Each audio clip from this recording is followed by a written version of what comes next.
believe in miracles?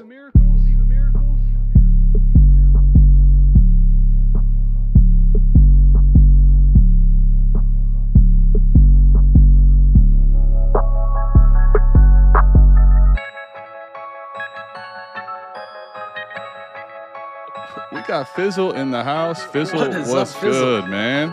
Fizzle, glad to have you here. Let's go. This the South Harmon Podcast. Glad you here today. Hit that Patreon link if you here to stay. Dynasty, best ball, that's my favorite way. 40 chess trade show, let's make a trade today or check a AMA. You know Adam at the ATM. Mike always in the building, he gon' stay with him. They gon' start every show off with their own trade. Fantasy's a big ocean, they made their own wave. Make sure you tapping in Tuesdays and Saturdays. Tuesday night, Saturday morning, ain't no better way. Hit that notification bell when the news break. Go subscribe right now, don't get the news late. Destination Devi, that's the team. Dynasty football, man, that's my favorite thing. I remember Biggie said it was all a dream. Now people watching on their phones and computer screens. Welcome to the team. Let's start the show.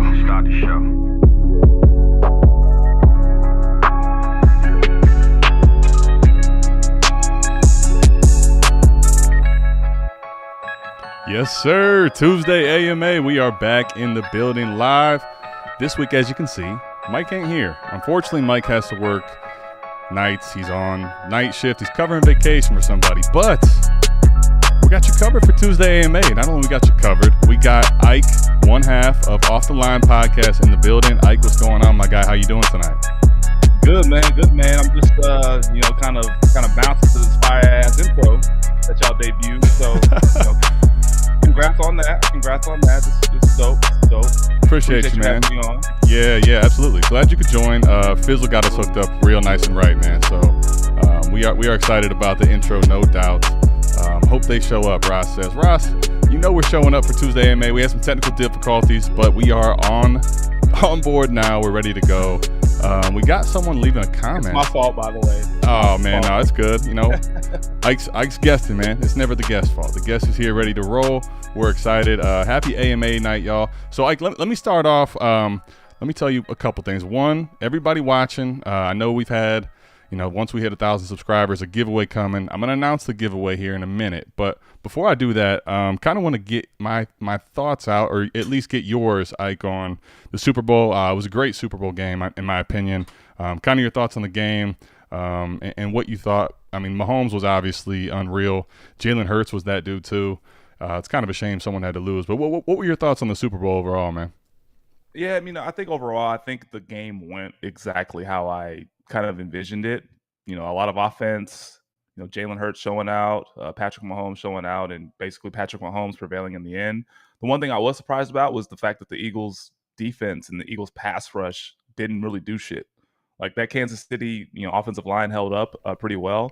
But whenever Gene and I, we were doing research on some of the props we were going to take before the game, one thing that I stumbled across was the fact that the Kansas City Chiefs, pass blocking, they had the number one pass block win rate, and I wasn't even aware of that until I started doing some more Super Bowl research.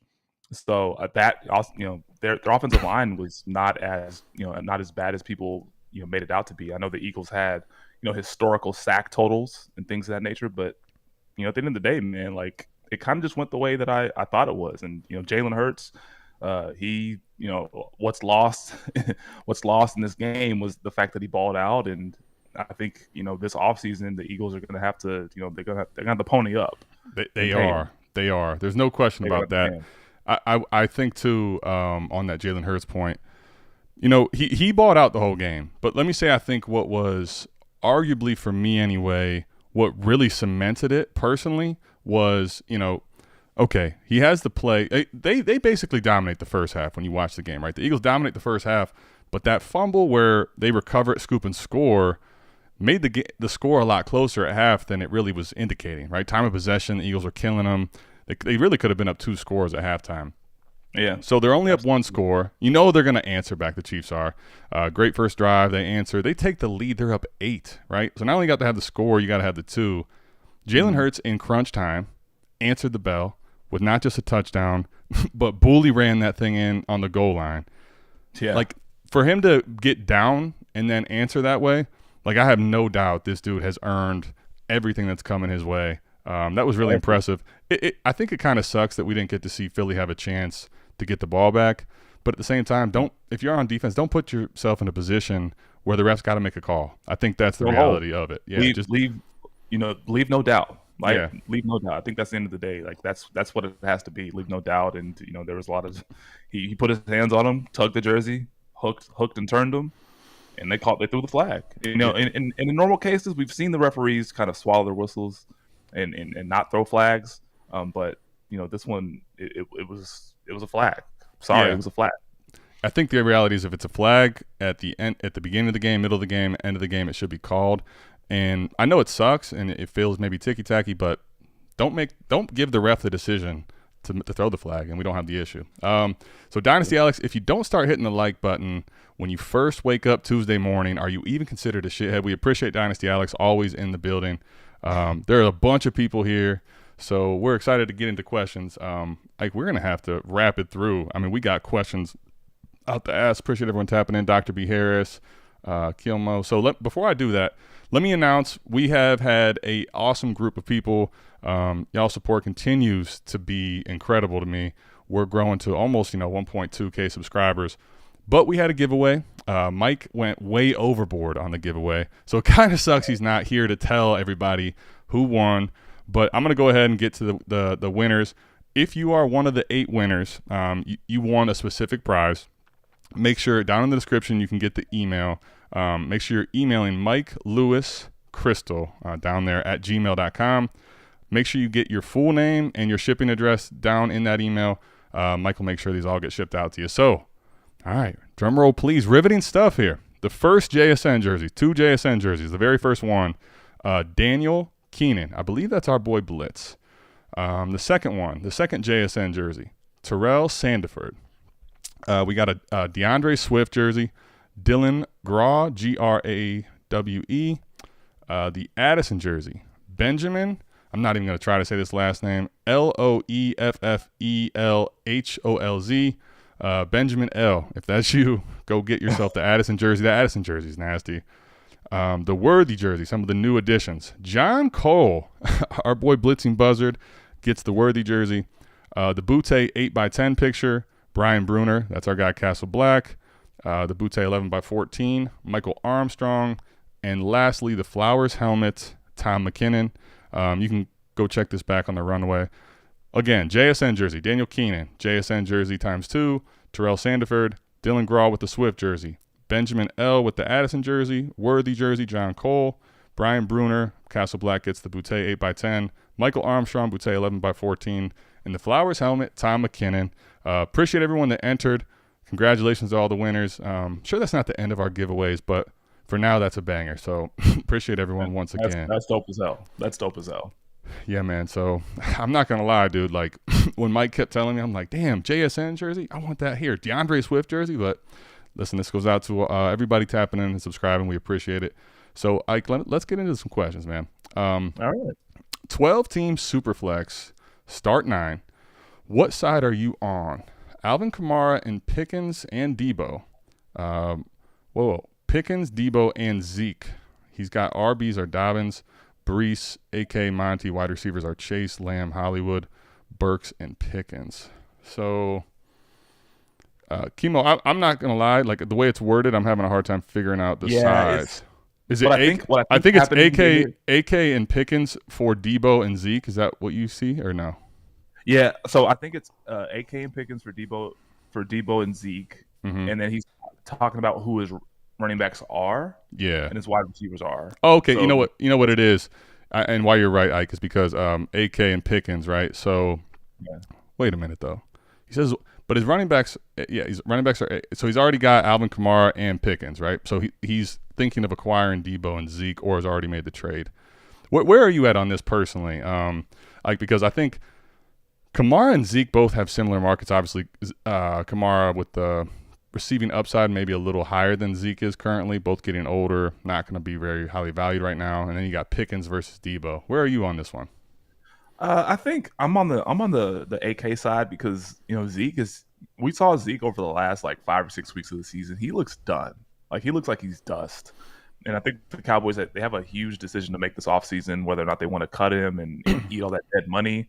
I know he said he was open to taking a pay cut, and then Zeke's father came out maybe like a week later said that's not true. Yeah. So there's going to be a decision to make on Zeke this offseason. So I'm not particularly high on the side of Debo and Zeke. I know Debo just got paid, but you don't know who his quarterback is going to be, right? I mean, Brock Purdy has that the UCL injury.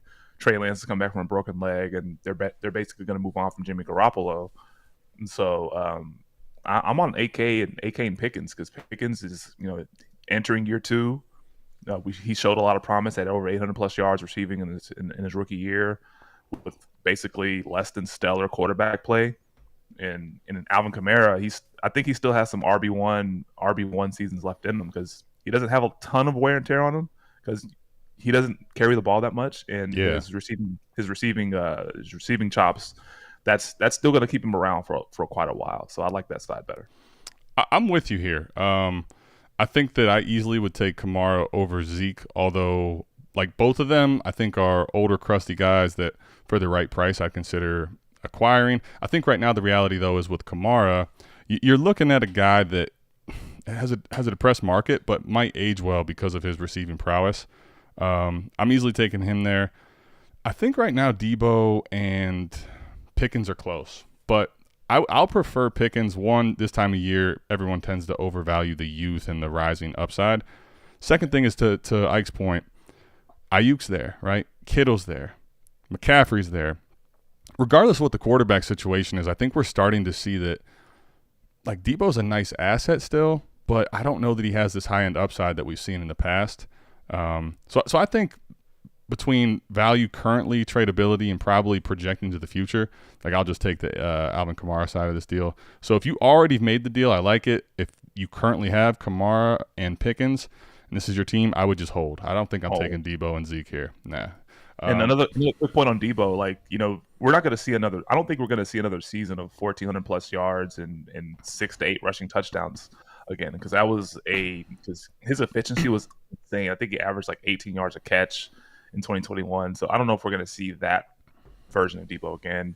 We may, but I doubt it. I doubt it. I mean, it would take some things to happen for that to be the case, right? What McCaffrey coming over, I think, really nukes the opportunity for Debo to just have that ground roll, especially in the goal line by himself like he did at the end. Mm-hmm. And then we've seen it's almost like they paid him and Debo doesn't want to be a running back, but now that they paid him, we're going to use you in this running back way where Ayuk's still getting a lot of targets and so is Kittle. I like him pretty well in a best ball format, but like in a lineup start 9, not that I won't take him on my team, but I'm perfectly fine moving on from, oh, shit, we got our boy. Mike is in the building. He misses us. We miss y'all, too. I know Ike does. We're gonna chop it up soon again on the Expo, and Mike is out this week. But looking forward to it, man. Yeah, we had a blast, man, the last Expo. That shit was awesome. Another super chat. Damn, y'all are keeping the super chats coming. Well, that Mike, hold on. Before I get to yours, Jay, Ty's out here saying that Mike is laundering money. So I like that. All right, Jay Jackson, super chat, $9.99. Appreciate that, Jay.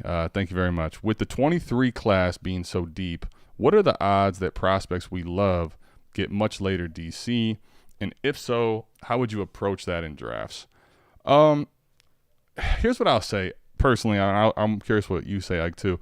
I don't think this matters as much. The 23 class, I think, is very, very deep as far as what we think in fantasy. And it is deep probably in the NFL draft. But will some guys maybe fall to day 3 that might be day 2 running backs? Yeah, it's possible. And I think we've already kind of discussed at points. If you're getting early 4th-round draft capital, it's not as valuable as day 2. But we're already seeing early 4th-round draft capital. That much could be someone that I'm still very in on. But overall, I don't think it's going to wildly affect how DC goes for this class. I think that the class in general is just deep. So you're going to see a lot of teams that need running back or don't want to pay running back taking their shots on those positions. I think the rest of the positions kind of speak for themselves. But what do you think, Ike? Yeah, I'm kind of with you there. And then you kind of mentioned the day three guys you still be kind of in on. I think last year, a prime example of that was Damian Pierce, right? He was a fourth rounder. We kind of saw like early on how he basically just took over the role in Houston and was the starter and churned out a lot of RB1 weeks.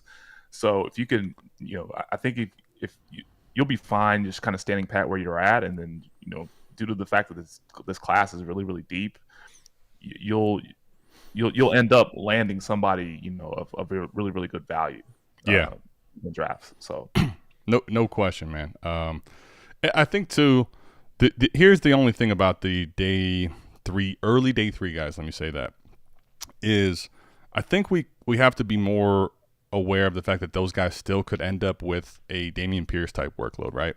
And they're guys you want to roster, but I will say that the one difference is this: when you go to the day three guys, right? Understand that the floor and where their draft capital is may not matter, may not give them extra shots if they don't work well early. Like we saw Isaiah Spiller, right? We loved Isaiah Spiller. He fell out of day two. Then he got the early day three. We're excited. It's the Chargers. But if he doesn't do shit, the floor can fall a lot faster because it's a day three pick, And here's the other thing, though. Like outside of Isaiah Spiller, like we do have to realize that. But Zamir White's another good example. Zamir White didn't do anything, right? But everyone kind of held on to him, held out hope that Josh Jacobs, if he's not there, doesn't play well, Zamir White can take work. He didn't do anything this last year. And because Jacobs could be gone, we don't know what's going on with him, he still has like a decent market. So I think early day three guys are typically they're not the same as a round two running back, but it's not Bruce Hall and those guys, yeah, 1,000%. But you still might be able to get. Here we go. Mike is out here just throwing super chats at us. It's not money laundering. It's a deposit on the company's retreat to Christie's. If you know, that's right. So there you go, man. Chat is popping. Yes. Patty's not lying that the chat is popping. Appreciate it, Mike. And yes, we are going back. If you know, you know. Speaking of the chat being popping, we got so many questions to get to, Ike. So I hope you're ready. I know he's got a drink. He's drinking a margarita with us. I got the brown, as always, Sazerac Rye. So we're going to get to some questions as much as we can here today. If you do want your questions answered, guaranteed, you got something itching, you just want to know, make sure you hit the super chat. We'll get to as many as we can. But eventually we got to get up out of here because Ike may have came late, but he's not going to stay here all night. It is Valentine's Day, even though he's single. My man's going to get to it. So in start 9, Superflex keeping 18 players Dynasty. So this is more JR. Is this more of a keeper league where you're keeping 18 players, but you're not keeping a whole roster? Anyway, is 104, 109, Jahan Dotson and Christian Watson enough for Jamar Chase? Middle of a rebuild, I have 101, 202, 204. So here, well. Let me say what I think, and then I'm curious what you think too. So in Start 9 Superflex, you're already telling me in this format in Start 9 Superflex, which sounds like it's also lineup based on the fact that you're only keeping 18 players. Yeah. This is all about studs in this format, right? And I think this is something Mike and I preach and a lot of people are talking about, but needs to be hammered home in a question like this. Start 9, Mike and I kind of talked about this on 4D last week. What are the pieces I am willing to liquidate to accrue value versus what are the ones I want to keep? Chase and Jefferson are two of the wide receivers I want to keep basically at all costs. A lot of the high-end quarterbacks. 104 is really nice. You might be able to get a quarterback shot there, which I like. 109, same thing's a nice, player, but Jahan Dotson and Watson, I like them a lot. But really, if you're only able to keep 18, right, what's happening here? You're throwing 4 pieces at you for your one stud, and we have to cut down to 18. I want to keep the Jamar Chase here. Yeah. If it's best ball deep starters, I'm probably saying maybe here. But honestly, I think you're getting one very elite asset in 104 in this class. Let me say elite asset in this class, but the rest is kind of meh when you're only keeping 18 in a dynasty league. So I want the Chase side here. So I would not sell off your Chase here personally. But Ike, what do you think? Well, I mean, he did say he has the 101 as well. Mm-hmm. So it's tough because these are really really premium picks. These are high picks, and you look at the prospects. You can get a Bijan at number, one overall. You can get a Jordan Addison at 4, Jackson Smith and Jigba at 5, or in the top 4. Right. So I mean, I don't know. It's a tough one for me, but these guys may not even pan out the way you want them to. But you see Jamar Chase, who broke the rookie record in receiving yards last year in 2021, and he's still tethered to Joe Burrow for several years. I mean, there's already talks. There's already talks, Ike, to get the redraft thoughts early for everyone here ahead. Because make sure everybody that's here right now, one, hit the like button for us. Let us know you're vibing with this. Comment after if you're watching it later. But make sure, more importantly, you're going to check out all the guys of the DD team. Ike here is on the DD team. Off the Line, him and Eugene do a great podcast. Make sure you're checking it out. They do all kinds of stuff, props, redraft conversation. Really good stuff. I listen to it every week. Cap or no cap, if you know, you know. So I will say this is the thing about this too. Getting ready to gear up for the next season, right? Now, we don't know what's going to happen, but there's already talk of T. Higgins basically saying he wants a crazy mega deal, and the Bengals are shopping him. Like, Jamar Chase right now is an elite asset. He's almost valued equally with Justin Jefferson, maybe a titch behind. But what's the reality? He's not getting the volume to put himself in the JJ thing, the conversation points per game wise, right? Yep. If Higgins is gone, like, that's only going up. So in this format, start 9, personally, I'm keeping Chase for this. I'll take a haul for Chase. Mike and I talked about tearing down on Chase, but I need to get something north of 104 probably in a tear down. I'm only keeping 18. I'm going to stick with Chase here. I'm going to take Bijan at 101. I'm going to try to load up on my studs. I don't know what your quarterback situation is, but in this question, Jamar Chase for me. Yeah, I think it's all right. So, hi guys. In one PPR dynasty, can you give me your practical landing spot for these guys, aging, unwanted free agents, and roughly their finish in 23 based on spot? Chark, Hunt, Foreman, and Jameis. Thanks. Man, all right. So Flowsaurus. Let me say this. This question is like really hard to answer because I think there's such a wide range of outcomes for these guys. Like, yeah. Foreman, when he lands in a spot where he can get feature workload, like in Carolina, you saw what can happen. Reality is with Foreman, a guy coming off the Achilles, if he's in a committee in a situation we don't like, you don't really care about. Hunt's market right now is just trash in Dynasty. But if he lands in a spot, where day one he could be the feature, maybe not even the feature back, let's just say the 1A back, he'll have a market again come the fall. Chark, very up and down, has shown upside, but like all these guys, and Jameis I'll say is the one that I'm kind of interested in. I think very weird stuff was happening in New Orleans. They just kept going with Andy Dalton. I think Jameis would be the one in Superflex, if this is Superflex, that I'm the most interested in. But all these guys pretty much are going to be holds unless you can cash out for a clear win until we see what happens. Reality is they could end up in a smash landing spot where they might be looked at as starters day one, or they could end up in a situation that sucks. So I don't know. Like any further thoughts on any of these four or the question in general?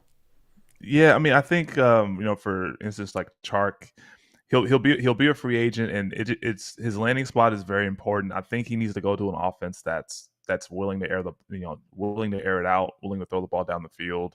That's basically going to be his value, right, at this point in his career. I know he's still relatively young. I think he'll be like 26, 27 when free agency starts. I'm not sure if I think that's kind of where his age is. So his landing spot is going to be very, very important in terms of just field stretching and downfield ability. Kareem Hunt, he just needs to get the hell out of Cleveland. Like, please. Yeah.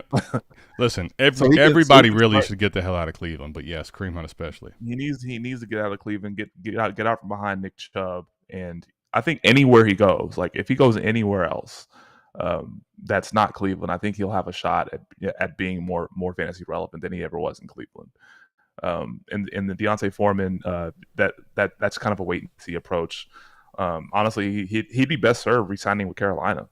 Honestly, he should be best served just staying where he's at now. And then Jameis Winston, we don't know what's going to happen with him. I think, to your point, he got a raw deal in New Orleans. So, he should be, maybe the Jets will take a look at him if they don't get Aaron Rodgers. That might, because they have weapons down there. They got Elijah Moore, they got Garrett Wilson. So they have some pretty decent weapons in New York. That might be a decent landing spot for him if, they swing and miss with Aaron Rodgers. But yeah, Jameis is the one that I'm the most intrigued by as well. Yeah, absolutely. I think the thing with Jameis too is, like, when we look at these guys, right? If you look at what goes right could help their value in Dynasty versus if it goes wrong, like Kareem Hunt's value right now is pretty bad. Like, if he ends up in a spot where he's in a committee again, nothing's really going to change for how people view him. DJ Chark, like, if he ends up back in Detroit, is probably going to have a neutral arrow. If it breaks right for any one of these guys, there's a value bump. But the big one, if Jameis goes into a spot where there's weapons but they needed quarterback play and there's nobody that's threatening, Jameis gets the biggest value bump of this group. So, like, most practical landing spot, really tough to answer. I mean, especially with Jameis, you look at the NFL situation right now. Derek Carr just got cut. Like, let's just talk about that. Derek Carr just got cut today. So, and this is a market where I think he's going to probably at least decently thrive because all these teams need quarterback. Flow source, I know that maybe not answer the question to the fullest, but reality for these guys is they're basically holds unless someone's overpaying, guaranteeing you a win. And that's the reality for that one. All right, we got a couple more super chats, man. By the way, Ike filling in for Mike. We're going to make sure that Ike gets at least half of the super chat money coming in. So we appreciate everybody with the super chats. Castle Black, man, one of our guys. Appreciate it. Also, congrats on the W, one of the 8 winners. If you have Herbert, Watson, and Pickett, is it crazy to take Gibbs or the second best running back with the 102? Probably can't trade back and could use an RB badly. Go ahead, Ike. I'll let you touch this one first. If you have Herbert, Watson, and Pickett, is it crazy to take Gibbs or the second best running back with the 102? Probably can't trade back and could use a running back badly.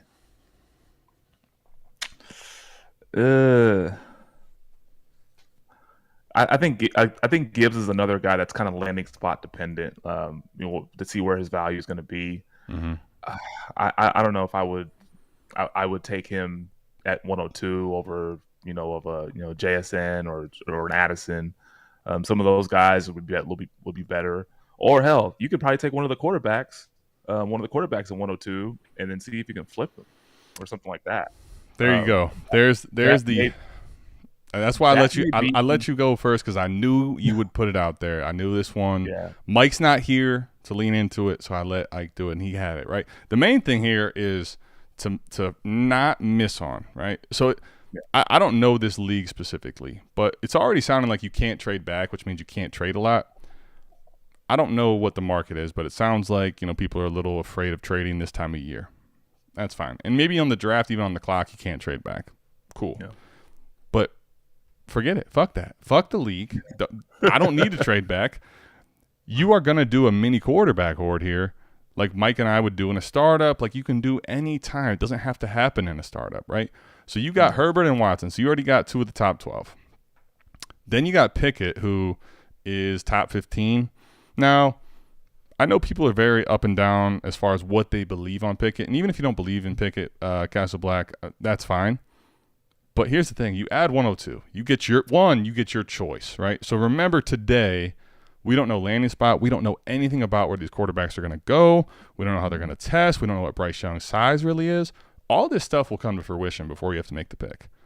Yeah. If you're still on the clock and they won't let you trade out, you take the best quarterback available because that's the best player available. Because right now, when you do your draft, I don't care when it is, we are drafting for value and we're trading for need. But guess what that means? Someone is going to need one of the 4 quarterbacks and have to trade with you then. So whether it's on the clock, whether it's before the clock or after the clock, best player is a quarterback. Quarterback hoard never fails as long as you don't sell short. So I was in the league with Mike last year, and he did a quarterback hoard. I think he drafted like 7 quarterbacks. Yes, man, and lean into it. His team was dog shit, but I mean, look, he needed to hoard the quarterbacks so he can have some value, and then whenever somebody comes calling, he'll go ahead and pull the trigger on a trade. I do like that. I'm really hoping right now that Mike is still in here because I know the league, and I'm really hoping that he heard that his team was dog shit because it's probably intentional that he wants to get the high picks. But the other thing, too, is you have to remember when the quarterback hoard tends to fail, it's when you start taking, Matt Ryan types, these late-end quarterbacks, right? What you have to remember is Herbert, Watson, Pickett, and then the 102 – in the quarterback landscape of today, these guys are all going to be in top 15 consideration, and none of them are going to be viewed as like, the old Phillip Rivers no one wants, so the Matt Ryan no one wants. These are all guys that do have a market. So when people are going to fill their lineup later in the year, you can trade out. Personally, regardless of what Gibbs does, I just think it's a bad process bet to take Gibbs at 102, personally. So not saying it can't work out. I just wouldn't do it myself. I see Jay's got a super chat, but right under him, T-Rock is basically begging to get on the screen because he knows we're not standing for this. Akers wishes he was Foreman. Wow. T-Rock. Whoa. I wish I had a band sounder, and I don't. But T-Rock, you're banned for the rest of the night unless you super chat. And coming off of last week when he fake super chatted, our boy T-Rock is in here trying to just cause havoc. Jay Jackson, another super chat from Jay. Appreciate it, man. Appreciate Jay with another super chat. So, Ike, are you moving off of day 3 running backs drafted from 22 in fear of the James Robinson effect? So, Jay, I'm assuming you're talking here like Tyler Algier. So I guess Dameon Pierce is another one, right? Those are the main 2. So, Ike, what's your thoughts on this? I wouldn't move off of them, honestly. I would actually stand pat, and then maybe you can draft another. Draft one of the guys that may potentially.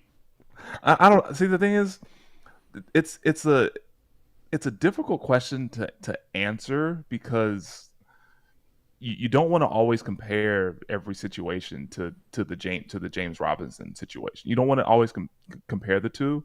But, the 2 examples that you mentioned, Dameon Pierce and Tyler Algier, I think they're both fine running backs, and I think they'll both have roles next year. I don't know if they'll be threatened enough to be overtaken, because it's going to basically take, a first-round pick, like a first-round talent to overtake those guys, like a Travis Etienne. He was a first-round talent. So right. I wouldn't necessarily be afraid of that, to be honest, especially with those guys who are very productive. I think – did Tyler Algier rush for 1,000 yards? I think it was one of the most quietest 1,000-yard rushing seasons that I can remember. Well, because you got to remember, right, with him, I think this is why this happened. It's a good point you made. Tyler Algier, right? So he, for a little bit early, wasn't able to really take the workload away from Cordell Patterson, right? Cordell Patterson was still a thing early. Then Cordell Patterson kind of missed some time, and Tyler Algier really came along at the back half. But what's happened then? Basically everyone knew at that point Atlanta's not going to win. It's Marcus Mariota. It's these gross games no one really wants to watch. But yes, to your point, he did rush for over 1,000. But 5 yards to carry. 5 yards to carry. And in the Arthur Smith offense, it matters, right? So I think here's the reality, Jay, with these two. This is ultimately going to come down to cost. What are people willing to pay, though? You know what I mean? So, I think that's going to be league dependent. From a generic standpoint, if you could tell me that I could move off of Tyler Algier and re-roll him into a second-round pick in this class, I'm doing that. Same thing. Dameon Pierce, maybe not quite as – he's obviously valued higher. Dameon Pierce is in a situation – both these guys are in a situation where if they don't draft a guy, they don't bring one in free agency, and they're the primary back going into next year, you're in a good spot, right? You probably get a little bump in value. But both these guys are – you got to ask yourself with Tyler Algier and Dameon Pierce, what are they going to go up in value? I mean, look, if Dameon Pierce – we saw Dameon Pierce become a top 10 running back. The window to really sell him was already gone. It was week 10. Yes. That's never going to come back. But if I could sell – multiple first for him. Right, dude, you could have at least gotten probably what someone viewed as a late single first for Dameon Pierce in a lot of leagues. And to your point, I watched people trade into 22 first round to take him. I watched multiple firsts in the league happen. Tyler Algier, I'm re-rolling into a second in this class because here's the thing. You could land a true running back that has probably higher, skill set than Tyler Algier and day 2 draft capital in the second round. It's a deeper class. But at the same time, like I'm not just panic selling Tyler Algier. There's a scenario where he ends up keeping this role. Dameon Pierce, though, if I can get out for a first, early second, like I'm going to do it. Thing with Dameon Pierce is if he goes back to Houston and they don't address the running back situation, he's in for a bell cow workload. Both of them, like I'm not panic selling. I would like to sell and re-roll, but it really comes down to cost, man. It really comes down to cost on both those guys. You're on mute, big guy. Go ahead, man. Go ahead. Talk to us. You're on. You muted yourself. Can you hear me? Let me see. Hold on. Okay, you got. It says you muted yourself. I'll keep going until you get the mute button off. It's all good, big dog. All right, Adam HTX. How to rebuild the running back room.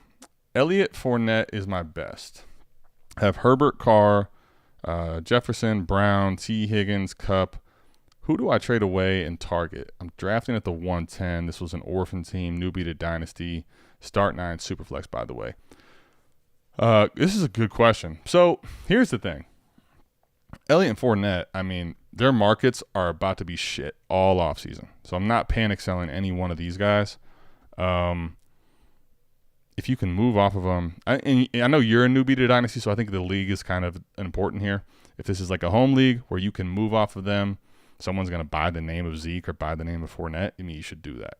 This class, to answer the question, is very deep, and this is a perfect time to have running back needs. Like if running back is your need, this is the class for you, and this is where you should have your picks. So start 9, Superflex, like this is where you want all your shots in the first 2 rounds because the first 2 rounds are littered with running backs. At 110, like we just did a mock last week on Tuesday AMA. You had your shot. You're 1 pick away from Jahmyr Gibbs, the number 2 running back off the board. Like you're going to get a very good running back at 110. Zach Charbonnet, whatever your flavor is at 110. The other thing you can do is trade out of 110 and get into the second round and get another second round pick or a plus. This class is where you want to invest in the running back room. So if you can get off some of these older assets or some of these assets that aren't highly valuable to get more shots in the second round, that's what you want to do. In start 9, though, do not move Herbert, do not move Justin Jefferson. Personally, I wouldn't move Kupp even at this time of year. T. Higgins, you can consider moving him, but in start 9, you want the studs.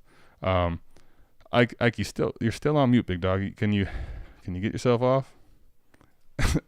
If you want to close out and come back, you could try that again too. Let me see if I can. Yeah, it's on your. Oh wait, here we go. We got you. My bad. You're back. We got you. Yeah. Good. So my mic likes to go out every now and then. I don't know why it does that. You're good. It's so weird. You're good. All right. What was your thoughts though on, he wants to rebuild the running back room. Any thoughts additionally to what I said?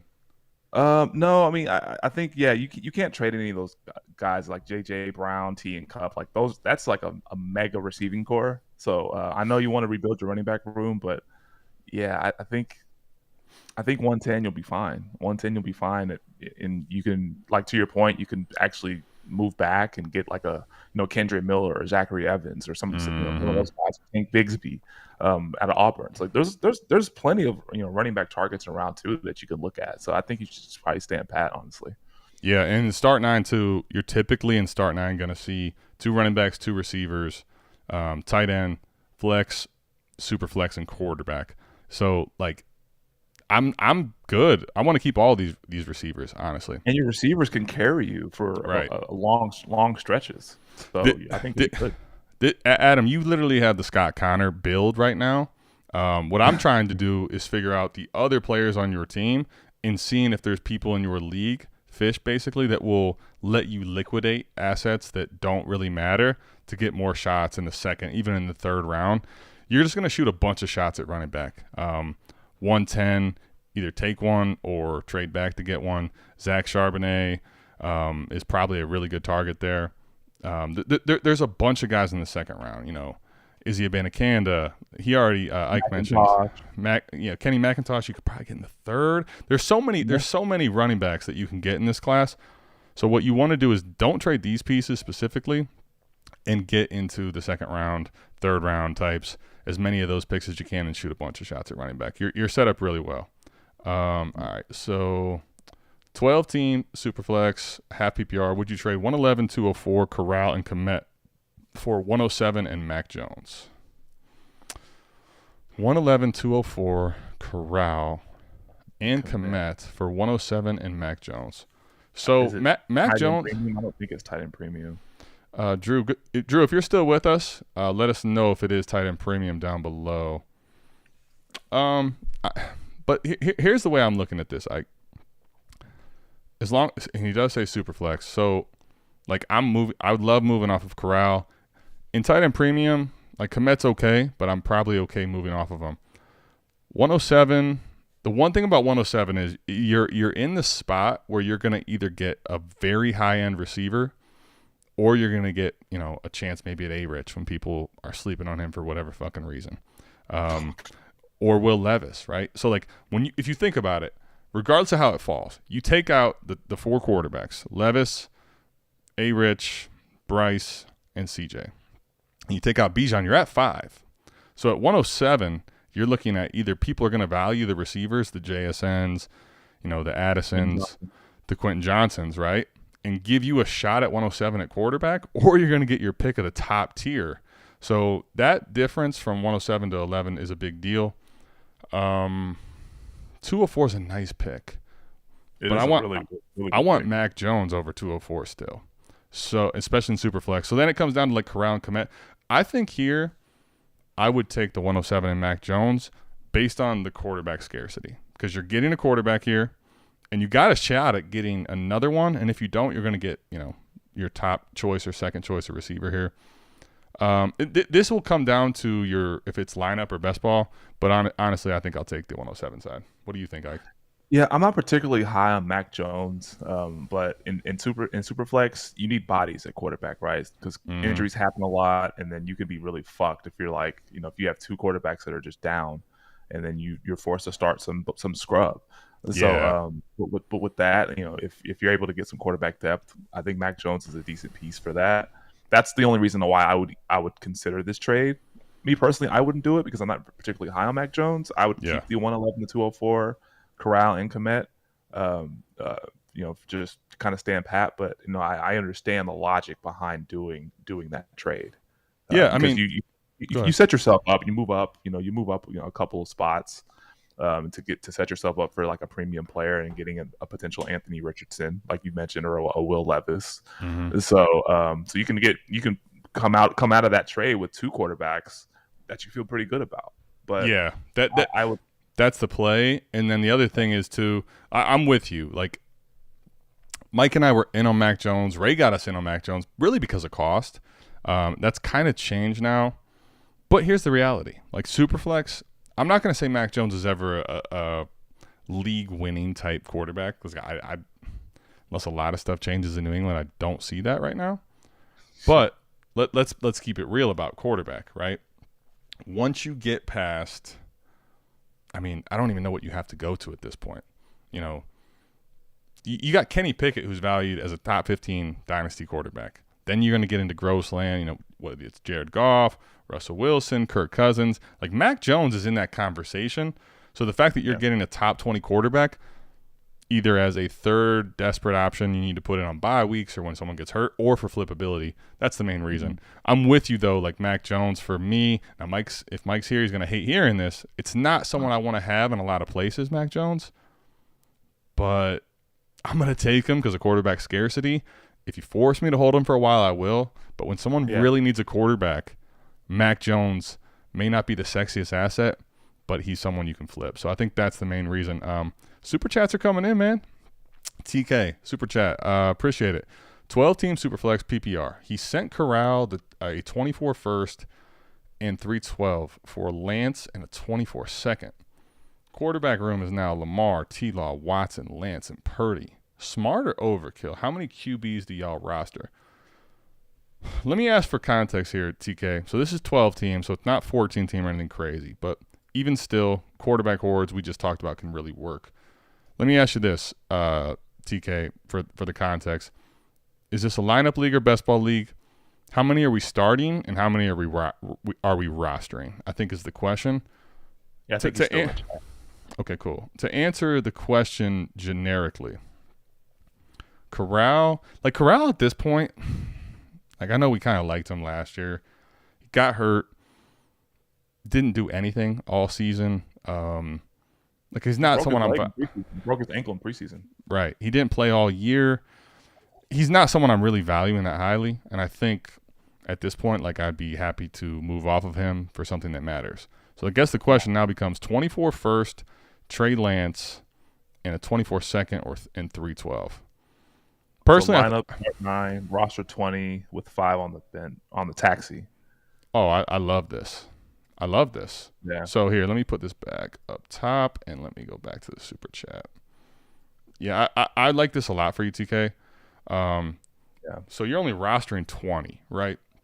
So in Superflex, the fact that you have now, I mean, dude, you're talking Lamar, T-Law, Watson, Lance, and before we even get to Purdy and what he could or couldn't be, you're talking strong quarterback. 4 of the top 15 that people want, right? And all these guys have some rushing upside. Obviously, Lamar and Lance are the ones that have like high-end rushing upside, but Watson and T-Law carry some as well.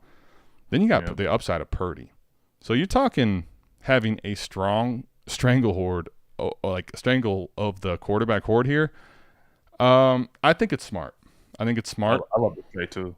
Yeah. I think it's smart. I think the only thing I would say, TK, is like what the rest of your team looks like and if this is your 24 first or not, because this is going to come down to 2 if this like ends up being a late pick or not. But I think overall what you're doing, it doesn't really matter. I want the quarterback horde situation. You can trade off of all these guys when you need to. I love what you're doing personally. What do you think, Ike? Yeah, no, it's a great trade. That quarterback room is elite. It's probably the best in the league, honestly. Right. But again, to your point, it does depend on who else he has rostered. Is his, what does running backs look like? What does his wide receiver room look like? But quarterbacks, I mean, Superflex, yeah, you can't go wrong with these 4, man. 4/5. So this is an awesome quarterback room. I'm with you. Okay, so TK, I was going to get to one of the other questions, but you super chatted it to make sure we got to it. So appreciate the super chat. I think you're right on spot. Fire intro, we appreciate it. I'm not seeing. It's probably Valentine's Day, so Fizzle, is with the honey. He can't quite get to kick it with us, but big shout out to Fizzle. I got a feeling that intro is gonna hit hard and feel good for us all off season. Look at his team. TK's team. He posted his team. Who did? TK. Oh, TK. Oh, beautiful. Here we go. Let's get back to this. All right, TK. My team field stack. Wide receiver CD. Wow. T, CD, DK, Amon-Ra St. Brown. Love that. Ken Walker, Najee, Monty, White. Tight ends are Kittle and Pitts. Thanks, y'all. Yeah, anytime. Well, first of all, let me say this. The one thing I've learned in lineup leagues especially, variance is crazy. Like I've actually gone into a situation this last year, which if you've tuned into this, you've probably heard me talk about multiple times, where I had a team that was really stacked where shit went wrong. But the truth is, why shit went wrong was because first, Dak got hurt. And then Stafford not only sucked, but got hurt, right?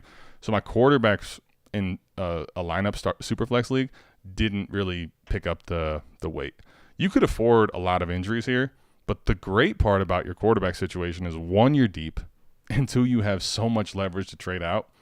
Yep. Typically, I don't like giving away my flexibility, but to have that quarterback room in this team, I think there's scenarios where you do it, and that's where you do it to just over push the quarterback horde that you have. Plus, you have a really nice team. So that team's ready to fuck shit up this year, dude. Because CD, top 3 receiver. T Higgins, top 10. DK top 10, 12. Amon-Ra definitely top 10. I mean, the receivers are stacked. You have good running backs. I don't even know what your picks are. I don't need to. You got 2 legit shots at tight end. Look, I love it, man. I love what you're doing. If you can find a way to get that 24 first back cheaply, do it. If not, just keep leveraging what you got and keep building value. All right, Adam, HTX, Super Chat. Appreciate you. It wouldn't let me send in the Super Chat earlier. Oh, appreciate it, dude. No worries. Thank you for the Super Chat. So let's get to some other questions. Like, let me ask you real quick, too, like on this quarterback talk. Trey Lance is a very polarizing one. What say you, like, right now on the Frisco situation, on Trey Lance? Like, where do you stand on all this? Because there's also differing reports on, like, Brock Purdy needing surgery, not needing surgery. Will he be available in the, preseason, or is he going to be out week 1? Like, where do you stand on Trey Lance right now and Brock Purdy as a whole? So I think, first, Brock Purdy is having surgery on the 22nd. I think they confirmed that. Correct. A short time ago. So they said that he should be ready by training camp. Right. But usually those little arbitrary timelines they throw out may be a week or 2 off. So he may be ready for the first, within the first couple of weeks into training camp, which means Trey Lance will have the edge already going into training camp. So yep. I think Trey Lance is the guy. I'm cautiously optimistic about that. I know he injured he broke his leg or broke his ankle early on in the season. I think week 2 or 3. I think he broke his ankle. Yep. So he should be. I haven't heard any reports about him having any kind of like setbacks or having to have I think he had a second surgery. Did he have a second surgery? I didn't see the second surgery, but I do know that you're right. It was week 2, lower leg ankle injury. What I've heard is he'll be ready like as soon as they start doing team stuff. So yeah, I think he'll be ready, relatively early on. So I think he'll be fine. And he's the guy. They traded up all this. They gave up a lot of draft capital to take him. So they have to see if he's the guy. So they have to give him every opportunity to succeed. And I think they're going to go into the 2023 season with Trey Lance as their guy. Like, he is their guy. I don't even know if he's 22 yet. Is he 22 or 23? So, yeah, I mean, he's still really, really, really young. So they just have to find out if he's the guy. And I think he's going to get all the opportunities in the world to show that. So I think Trey Lance is the guy until he's not. Yeah, I think what is the main thing, at least for me, what I'm viewing it, and obviously this depends on when Purdy's available and all that, but they invested a lot in him. If Purdy was healthy going into this, it's a lot more convoluted. The fact that Purdy is going to miss the bulk of stuff, they invested so much in Trey Lance. I think they want to see what they have in him, and this presents the opportunity.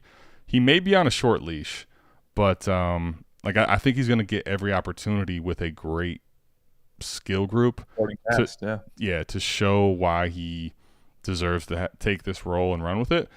And I think the other thing too, you got to remember, in the one game he played the full time this year, it was in that downpour in Chicago. You could throw the stats out the window. The next game he came out, looked good actually early, and then got hurt on that Ron Shanahan scheme for him. So it was also raining in that game too. So yes, most of the games he played this year were rainy games. So it sure was, man. You haven't seen Trey Lance on in inside a dome or anything like that.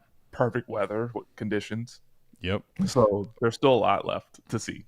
Yeah, and if you look how Shanahan was using Purdy and putting him in a position to win, it was basically get the ball out of his hands early, get it to people in space.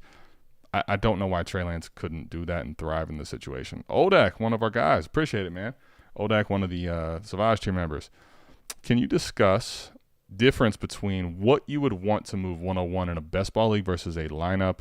12 teams start 12 best ball. Thanks, fellas. Yeah, this is a great question. I think here's the reality. I'm very interested in seeing what I can move Bijan for, because like when you think about the running back market, right? The running back market right now in Dynasty is at it's basically its all-time low. People are getting more hip. Scott Connor is forcing everyone to realize, and if it wasn't Scott Connor, it was just this season, injuries, them not scoring well. The running back position is at a all-time low in points per game, how they're viewed. So the fact that Bijan is so good and so highly valued makes me want to explore getting off of him. In a lineup start 9 league, though, in a way I'm almost more inclined to keep him and just use him as like a hero RB because he's young. He's pretty safe. You look at like what happened to Breece Hall. Even if when Breece Hall tears his ACL, everyone values him right now in keep trade cut RB1 until Bijan's eventually in the system. So in start 9, I'm less likely to move him. I'll do it, but you're gonna have to give me probably like 3 legit first, 1 for sure in the top 6 in this class, and then like 2 24s, or if you give me three picks in the 23 first round range, I'd probably consider it there. Best ball, I think in best ball, for me, the way I would like to do it is see if I can get 3 top 50 assets. Like if I can get 3 top 50 assets, they don't even have to be picks, but not aging dog shit players. But if you can give me 3 top 50 assets in best ball and I'm roster constructed appropriately, I'll take the plethora, honestly, in best ball. So I guess that's kind of where I would differ. If you gave me 2 picks in the top, like if you gave me 105 and 111 in best ball, I'd probably consider moving that. Whereas in lineup start 9, I'm not going to do it. Yeah, lineups are more static and everything, and you have to at the very, very, very minimum. It's 3 first rounders. It's 3 first rounders, the very, very minimum. But in best ball, there's a lot of variance there week to week, so you can eat some of the you can eat some of the variance and then make it up the next week. You have a little bit more flexibility, or you're more amenable. You're more amenable in best ball versus a static lineup league. So and I guess let me give you a little deeper context here, Old X. So what I really mean, so when you think about how you're gonna roster teams, so let's say it's a lineup start 9, right? Like Bijan in lineup start 9, for what we know and think, and what his value is in Dynasty, it matters a lot. He's gonna be RB1 when we go into week 1, assuming he doesn't get hurt. So like that carries significant weight. Everybody wants the up tier in a lineup start 9 league, right? But when you think about like to give you an example, like I'm probably not in a lineup start 9 going to take DJ Moore, Jerry Jeudy, and Amari Cooper for Bijan Robinson. No. I'm good. Like in lineup start 9, I want the higher end receivers, right? But like in best ball, I'm not even saying you have to take that package, but all of a sudden that package becomes a lot more valuable, because when DJ Moore has terrible quarterback play and gives you nothing, who cares? It's best ball. You got other receivers for that, right? I think that's the biggest difference I can give you on when you're going to 3 to 1, right? Because like obviously if you could get 3 legit first, sure. But when we're talking the caliber of player I'm looking in return back in a start 9, I want guys that are higher up the board than that. I want guys that are going to be difference makers, points per game. Whereas in best ball, like if you give me 3 legit assets that can score 5 to 6 times, they can get in my lineup, and 2 or 3 are spike weeks, like that's the type of plethora I'll take in best ball. So I guess that's another deeper dive into how I would like to tear down. I think you can probably get 3 higher assets in even best ball. But the point is, like in best ball, I'm willing to go down the list a little further because you don't have to start them. Yeah, exactly. Just because I love you guys. Damn, Jay's got like 3 super chats. I guess it's Valentine's Day, man. He loves us, so appreciate you, Jay, man. Feel the love, man. Feel the love. Yeah, man. We appreciate it, Jay. Like I don't want to keep you. I know you got things to get to, but I want to get to a couple more questions because I haven't. Yeah, we have so many super chats. I haven't gotten to a lot of these questions. Let's see. Let me get to a few here. All right, Trip Crown. How do you guys change your strategy when you're in a new home league that only trades for needs? Trying to deal Devontae Smith with a tear down or something and keep getting, not looking to change anything. Like, oh, man. Let me ask you your opinion on this. I have some thoughts too. Yeah.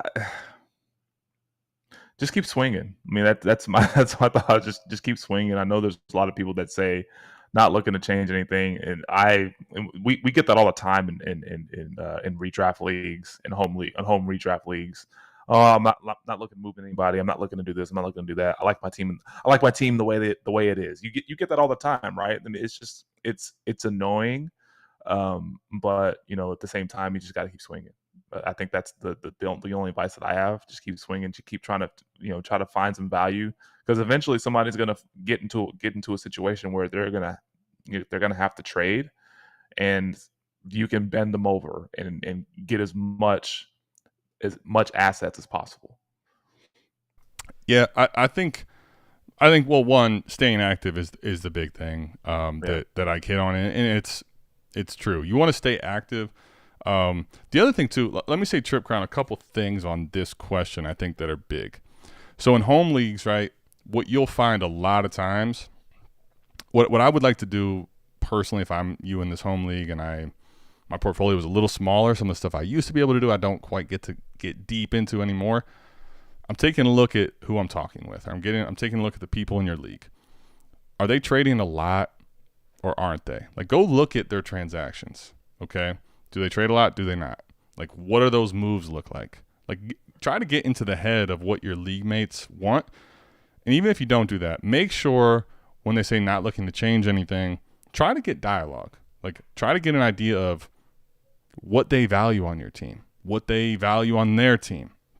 Try to get notes every time you have discussions with people on what they're valuing. Here's the thing right now. This is the dead period, right? Now, you may not think this because you're seeing, at times we've had 50 concurrent viewers here, probably had, over 100 on the stream here. We all are Dynasty degenerates that want to trade all the time. But you got to remember, in home leagues, some of these guys don't know what the fuck's even happening. They're doing. Yeah. They don't know what the class looks like. They don't know what picks values are. Like, they're just scared. They're basically scared, and they're inactive because football's over, right? They have more redraft mindset. They're waiting until rookie hype kicks in. So I guess here is, like, keep active, but also just try to gain information. When the timing is right now, you have the information to go make the moves. In home leagues that are people that don't play in a lot of dynasty leagues, like, you're probably not seeing a lot of trades in February and March. It's the reality. But combine's in 15 days, little hype window, right? Then you got free agency. Then you got in 73 days the draft. Those things will force even people that aren't savvy dynasty managers to start trading, start talking trades. So just, like, don't, right now in this format, in this home league, you're probably not going to get a bunch of deals done in February. Just keep getting information, and they'll come. But, like, just remember, football just finished a couple days ago. For a lot of people that haven't played a lot of Dynasty, like, they're going to tap out for a few months. That's okay. Yeah. Just be ready to go when it's time. Yeah, I'm looking at the comments. He said that during the year that he got playing for so many trade requests. Look, be that guy, right? Be that guy that sends out all the trades. It doesn't matter. Like, you can get flamed, but those teams aren't getting better. Those teams are just going to stay in their same position, and they'll continue to lose. And then you're never satisfied. You always see opportunities to better your team, and you're taking those opportunities. So don't feel ashamed of that. Don't worry about getting flamed. Be that guy that sends out all the trade requests. Yeah, absolutely. And there's nothing wrong with sending out trade requests. Like, the reality is, over time, in a home league like this, they'll send out more. They probably just don't know what values are yet. So don't get discouraged or whatever if trades don't happen right now. Keep sending them out. Keep trying to gain more information. It'll happen over time. Ross is on that Bullet Rye whiskey, pretty good. Sazerac probably better though. Bullet Rye whiskey is pretty damn good. I'm personally a Sazerac.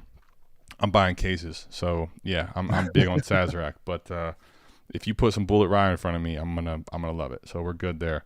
All right, let's see. A couple questions. We'll get you out of here, man. Let me ask you, Ike, what kind of margarita you got, by the way? I got an Italian margarita from this place called Pie Tap. It's a local place here in Dallas. It's kind of like sangria based, kind of like kind of a mix. Yeah, but it's really good. It's really good. Dope. I like it, man. I like it. Margaritas, the right time, you give me a margarita, I'll go margarita all day. It's pretty rare that I drink during the week, but it was a special occasion, right? Special occasion. Yeah, man. We got love here from everyone. We got a special occasion. Yeah, we got absolutely. margarita. In 10 teams, start 9. Do I even need to care? That's right, Ross. That's right, Ross. Italian margs are fire. That's right. Yeah, he sees it down there. Yeah. Italian margs. Here, let me put this right here. Hold on. Get Ross in here. Yeah. Italian margs are fire. In 10 teams, start 9. Do I even need to care about my bench, or just get all my starters as studly as possible, even if that means absolute zeros for my bench, or is some bench still needed? Dr. B. Harris, so here's the thing. 10 team, like, it shallows the pool, right? So it's really important to get even more of the studs, to your point. Like, you want to be as studly as possible. Yeah. The problem with that is, and where the bench becomes something you can't just completely avoid, is, and this happens a lot regardless of format. Like, a lot of people right now, when they look at their teams all offseason, like, we forget come combine and draft time that, like, injuries happen. Like, if you remember not that long ago, how many fucking injuries happened this year? So if you look at your team, even if it's studly, you can't guarantee that 3 guys don't get hurt. And then if you don't have anything on your bench for that, so here's the thing. You can minimize your bench and get really star-studded if you're continuing to load up the liquidity to go buy stuff later. But if you don't have liquidity and you don't have a bench, now you're really, really fucked when injuries happen. I think that's the best way I could answer that. But, like, what are your thoughts too? Because, like, in this format, there's some differing views on it. Yeah, you never want to ignore your bench and just completely disregard it. Like, you always need some sort of depth. In the case of injuries, in the case of something fluky happening, right? You can have all those studs, but all those half of those studs can go down due to injury. You don't want to have a 2022 on your hands without a bench, because if you don't have a bench, you're fucked. Basically fucked. You don't have any depth. You don't have any leverage to make deals that you want to make. So I think ignoring your bench is not a good process. And so, but you don't want to overdo it either, though, right? You don't want to, like, overemphasize. Oh, I need to make sure I have this guy on my bench or that guy on my bench. You just want to make sure you have enough to kind of get you by, but don't completely ignore it. Like, you have to kind of address it to make sure you have some sort of depth to account for some fluky ass injuries like we saw in 2022. Yeah, I think that's basically you're spot on, man. You want to up tier when you can, but you can't completely forego depth. You need to have some, but the main thing there is, like, if you can get people to give you liquidity in a league like that, I think that's where it's really nice, because you can kind of bail yourself out when needed throughout the year. Ricardo says, do we still believe in the 2 to 3 year window for RBs? Like, let me ask you, I'm gonna let you take this one first, because, like, you and Gene, I think, do a really good job of hitting on the running back position, especially, like, from a redraft perspective, which the reality is, Dynasty redraft, it doesn't matter. Like, running backs have the same shelf. Like, I think you guys do a good job on this, so I'm gonna let you take this one. Yeah, it depends on where they are in age, right? I mean, it depends on age and workload. Like, we talked about Alvin Kamara earlier, right? He's 27 years old, and then we talked about Zeke. He's 27, but both of those guys are 2 different running backs because they have different wear and tears on their body. So there's a little bit of a longer window for Kamara versus Zeke. Zeke is pretty much at the end of his window. And then Alvin Kamara has maybe like 3-4 good years left because he doesn't have that much wear and tear, and he can be a huge weapon in the passing game. So I still believe in the window for those running backs, but it just also depends on the running back's workload. Guys like Zeke, Leonard Fournette, maybe a lesser extent Dalvin Cook, who just had shoulder surgery today. He may be on the lower end of that. He might have a year, maybe 2 good years left for his window. But by and large, like, it just really, really depends on the workload, depends on the age. If they're, like, kind of like hovering around that 26, 27, 28 year range, year old range, the window is going to be a little bit shorter, just kind of depending on how they've been used thus far in their career. But if they're, like, early, like 24, 25, yeah, I mean, they probably have a lot more legs left, a lot more juice left. They have at least 2, 3, maybe 4 more years left. Yeah, I think that's a good way to say it too, because I think it depends on the running back, right? Like when you look at a guy like Aaron Jones going into this season, like I wouldn't bank on him having 3 years left. Could it happen? Sure. But and that's another good example. Sorry to cut you off, but that's a good you're example. You're good. But Aaron Jones, like he doesn't have a ton of wear and tear either, because if you watch the Green Bay Packers games, there's long stretches where he's off the field, right? Because they don't want him to take a lot of punishment. They don't want him to take a lot of hits, and they rather give that to AJ Dillon, so they can preserve Aaron Jones. So Aaron Jones, I think, has a little bit more juice than your average 27-year-old as well. So that's another good example. Right, and now I wouldn't bank on 3 for him. But to say that Aaron, but to say for Aaron Jones, for him not to be valuable next year, like right now, everyone's going to get excited about youth, right? But when football is getting ready to start August, September, like to say that Aaron Jones doesn't have another year in him, like I'm not going to do that. You look at his workload, you look at everything, even maybe he has 2. But the point is, every running back's different, right? In age, wear and tear, how they're utilized. I will say this though, Ricardo, in the way that they're viewed in Dynasty, because I think Ike really touched on the position as a whole there. The one thing I'll say in Dynasty that we have found is that this window is appropriate for rookies, right? So, like if you think about Jonathan Taylor, okay, so Jonathan Taylor, even though his rookie year was kind of scary, up and down, like there was points Jordan Wilkins was taking snaps from him. I mean, it's crazy to say now, right? But it's the reality. Naeem Hines, like people were scared about him. The reality was, at the end of his rookie season, took over the backfield. Second and third year, he was killing it. But now, even if he would have not gotten hurt, had a good year last year, but didn't get hurt at all, what you're going to see is now year 4, even if they're smashing points per game, the value starts coming down in Dynasty. They don't have this youthfulness. Their rookie contract's not there. So in age and running back the way they're valued in Dynasty, for example, this is a good conversation for the 23 class. I think that's why I really wanted to get to this question, even though it wasn't a super chat, is because this is a good conversation for a lot of these running backs coming in, right? You're going to see the youth valued for a little bit. But remember, like Kenneth Walker, right, ended up having a surge in value, was Dynasty RB1 for a little bit for a lot of people. Really good this year. Going into year 2, even in year 3, could have all that value. But when you get to year 4 and after, like typically the Dynasty value starts to tread down. Doesn't mean that you still can't get production out of them, but understand that window in Dynasty is like the rookie year, second year, third year guy on a rookie contract is going to carry more Dynasty value by and large than your older running back outside of exceptions. So I would say I believe in this in Dynasty, and this year showed us a lot. Mike and I were early, running back lovers, and we saw that value as a whole. Like you don't want to value that position, but the young ones, yeah, you do. I mean, you see a lot of these young guys get propped up, like Ike and I talked about Dameon Pierce, even Tyler Algier. But yes, I agree with that completely. All right, Garrett has a question for us here, Ike. I got Burrow, Fields, Waddle, Ridley, Bateman, Burks, Kmet, and nothing at running back. He has 103, 106, 107, 110, 4 24s, and 320 and 3 seconds across both years. Damn, so you got 3 seconds in 23 and 24. I want to go for Bijan. What am I paying? Any more moves? Let me take a look here. So what is Gary? Oh, he already said this. Okay. 12 team Superflex, full PPR, 9 tight end premium. All right. So start 9. Oh, perfect. This is what I needed to put this all on here. Burrow, Fields, Waddle. So in start 9, don't touch the quarterbacks. You need to keep those quarterbacks. Yep.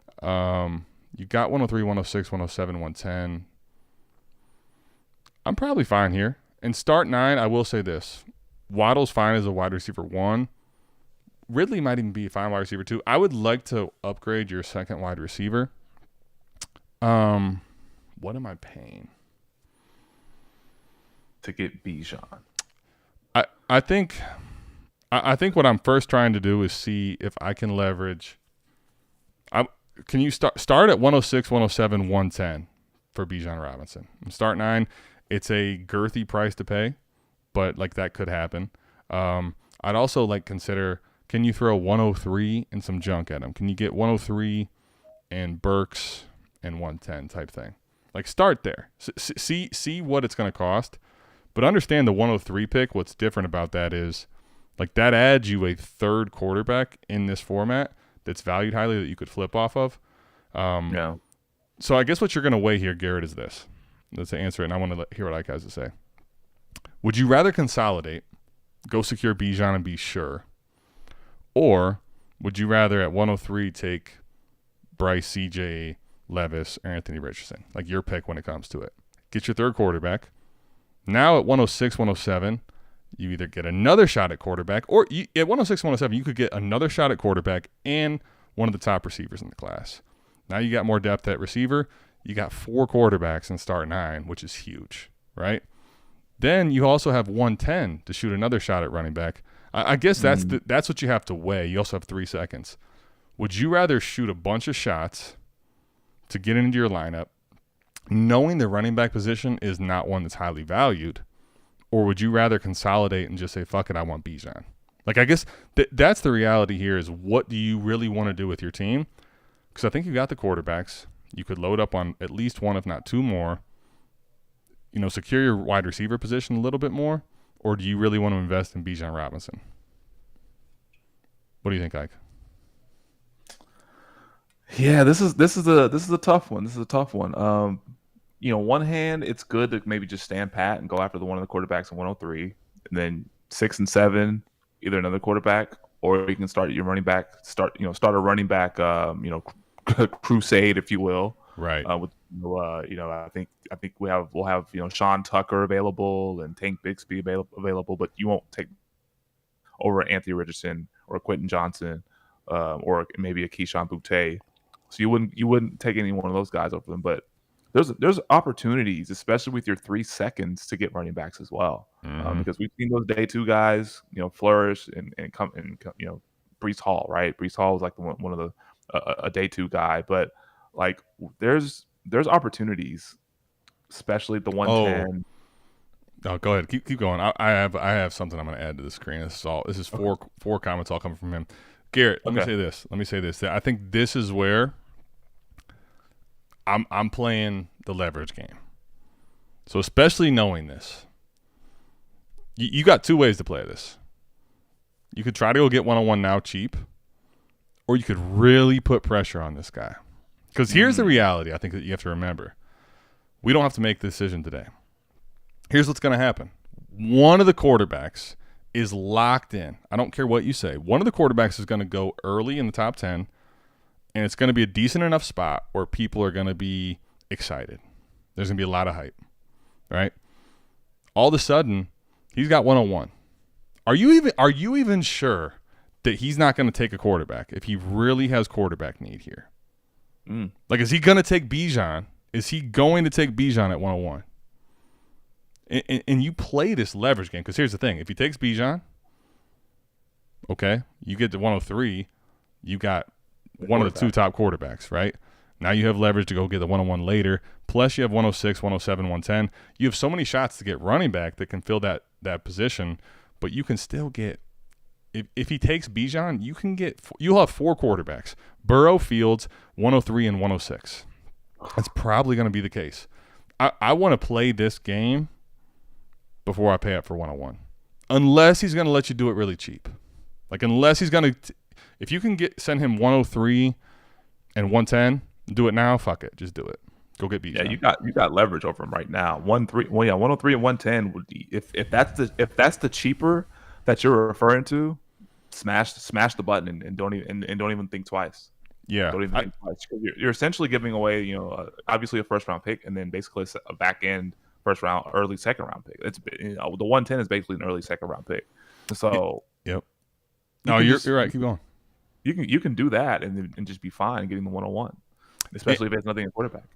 And this is where I think you can 7 goat rings it. 7 goat ring says he just ends up sweet talking these people, but like you can basically pitch him 103 and 110. Say I'm all for that. Like if you want it, cool. Like you'll get your quarterback, one of the top two, and then at 110 you'll still get, the second, third, fourth running back off the board. You can get Zach Charbonnet. So for him, he's going to end up getting a quarterback and Zach Charbonnet. So he gets his running back and he still gets his quarterback because he needs it. Like, he doesn't just forego Bijan. He gets you could pitch it as you get a running back and a quarterback. Where for you, if he doesn't take it, okay, fine. You take quarterback at 103. In a start 9 league, quarterback values are stupid.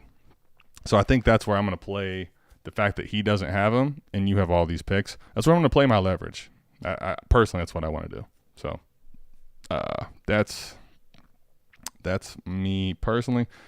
T-Rock says, late first equals early second. Early seconds are basically late first. True chains. Yeah, it's the truth. Ike, you're back on mute. Did you get the? Did we get the mic effect again back? Damn it! I don't know. This happened last time, but we'll get him back on before we're out of here. All right. So outside of the top wide receivers, Chase, Jefferson, etc. Who are your favorite wide receiver targets? Since I'll need another top guy. Thank you for the advice. All right, no problem, Garrett.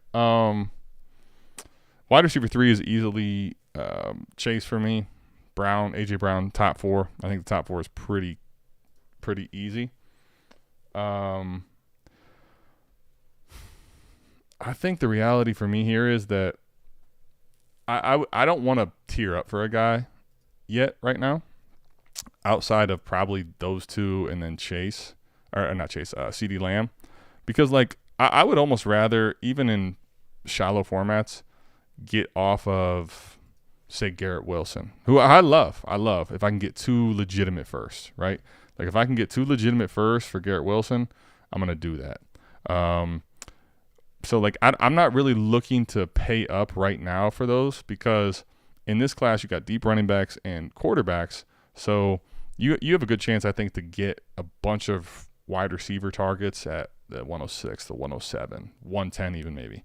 So I'm probably not looking to pay up for them. Ike's mic equals Adam's Wi-Fi. So Ike, this is a joke on me because I'll just black out. They say it's because I've been drinking, but I black out and you can't see me, can't hear me. I go away for a little while. My Wi-Fi is cut out a bunch of times. I think it's partly the voodoo that you guys are doing. Like now all of a sudden, Ike has these mic issues, which I don't understand. But here we are nonetheless. I don't know what it is, man. I do not know what it is. Adam, I need to be tucked in here pretty soon. I'm fading. Damn, T-Rock. Damn, T-Rock doesn't even want to hang out. It's only an hour and 22. We've gone like 2 hours on these things before. Okay. Oh, no. Ike's probably getting out and coming back in. I can probably get in Jigba and Addison at 106, 107 based on the teams ahead needing quarterbacks. Yeah, that's the other thing.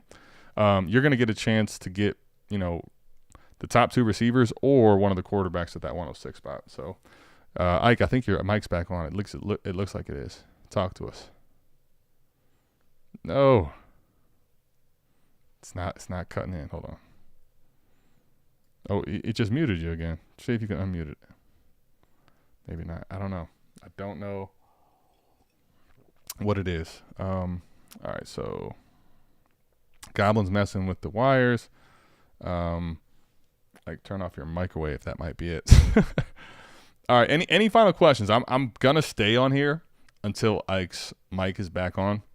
We didn't get a chance to get Mike and Ike because Mike's out of town. Well, not out of town, but he's working.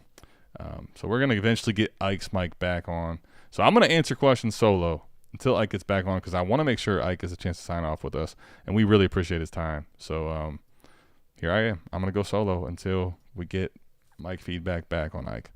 What would you add? Am I here? Oh, he's here. We are here. All right, last question, and then we're going to let Ike get out of here. Oh, let me tell you, too, when Ike starts flexing, that's when you're in trouble. That's a man that looks like you could basically – we talked about doing an interview with Ike and just pretending he was one of the players at the last expo because my man will come in swole and kick that ass.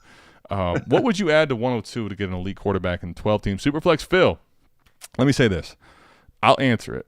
But if you really want to see how it can be done, go back and watch our last trade show we did. It was Mike, myself, and we also had Drew from Bulletproof. You may know him on Twitter as DF Bean Counter. If you go check out the very last trade show, 3 of the 7 trades were leveraging the 102 into the elite quarterback mix. I'll give you an example of myself. My trade was I traded away the 102 in Breece Hall to get Lamar Jackson and Brandon Ayuk. Now, settings are it was a lineup start 9, 12 team, Superflex. But since we're starting 9, like I'm willing to give up 102 to upgrade to Lamar. And although Breece is dope and I still love him, I was willing to take the down tier from Breece to Brandon Ayuk.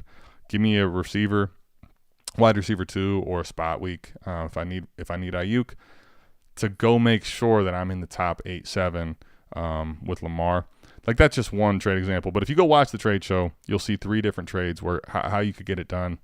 I'll say this: don't let everyone else in your league see that video because all of a sudden that 102 may not be as highly valued. But Ike, man, we appreciate you hopping on. Appreciate chopping it up with you. Thoughts on this, and then before you get out, like plug away, off the line or anything you want to talk about. Yeah, you just follow Off the Line Fantasy Football at Off the Line FF on Twitter. You can follow me at @just_Ike09 on Twitter as well, and follow my counterpart Gene at Fantasy Genes. That's GENES. Yeah, just tap into the show. Our show drops every Thursday, so we record on Wednesday nights, and it drops Thursday morning. So check us out and check everybody else out on the Destination Debbie Squad. Man, we're doing dope things. Yeah, absolutely. Gino is not here. I was gonna have the whole Off the Line today, but Gino had other plans last minute. He forgot about Valentine's and the plans he had. So Gene, the other half of Off the Line, will be on AMA at some point, possibly next week with Mike and myself. But today we got Ike on.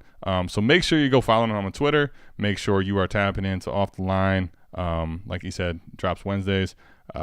I may not listen to it the moment it comes out, but every single episode is queued up, and on my way back and forth, I got all the Destination Debbie hits are on. Listen to it. That's once again, I'll give it again. Cap or no cap, if you know, you know. Cap or no cap, part of one of their segments on the show. Make sure you're tapping into that show. Make sure you're following him. So we really appreciate Ike coming on, man. Ike, it's always dope chopping it up with you. Hey, anytime, man. Anytime you need a guest, just let me know. I'll be down to do it. Yeah, man. Believe me when I say, especially in the off season, even during the season, we're gonna get more collabs going. Ike and I, Eugene, a lot of the DD guys, Mike and I we're really here to this point because Ray gave us a shot in the DD space, put us on, early in the year with 4D chess, and we've kind of taken off to here, but. Mike and myself first got to meet Ike, Eugene, Ray, Jay Rich, all the guys at DD. And at the Expo, man, it was just everything that we chopped it up about in the offseason, and Heisman chats and all that really came to fruition. And this whole group, this whole team is it's really dope, man. And like I'm super excited for not just, all the Expos coming up and us kicking it, but like the friendships we formed, I think are going to be long lasting. This dude's really dope. So make sure you're checking him out. He'll be back on the stream if you don't decide to. But we appreciate your time. Everybody here that's still here with us, whether it's now, watching it later, you're here prior, we appreciate you tapping in. Appreciate all the super chats. To let you know how much we appreciate it. There were 8 giveaways.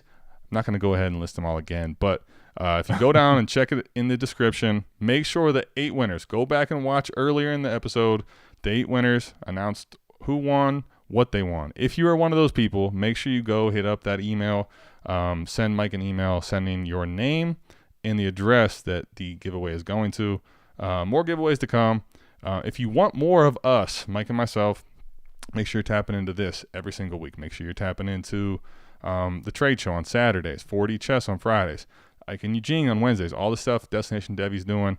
We have a fire lineup, and if you want really exclusive access to us, patreon.com/South Harmon. We only got one spot left in Savage tier. Savage semester, once a week, every single week, we do a stream like this, like Ike's on here, right? So you get to come on and chop it up with Mike, myself, like Brandon's been on there, Scott's been on there, and we talk with all the patrons that are in the Savage tier. We just get to kick it for an hour, hour and a half, talk about what you want to. So if you want to join up, do that. Other than that, Ike, man, I appreciate you hopping on. So, hey, man, thanks for having me. Thanks for having me, man. Anytime. Yeah, absolutely. Yeah, man. So we're excited. Another Tuesday AMA in the books. You know, Sazerac Rye, margaritas on deck. But we will see you back here, same time, same place next week. We're out of this thing. Peace.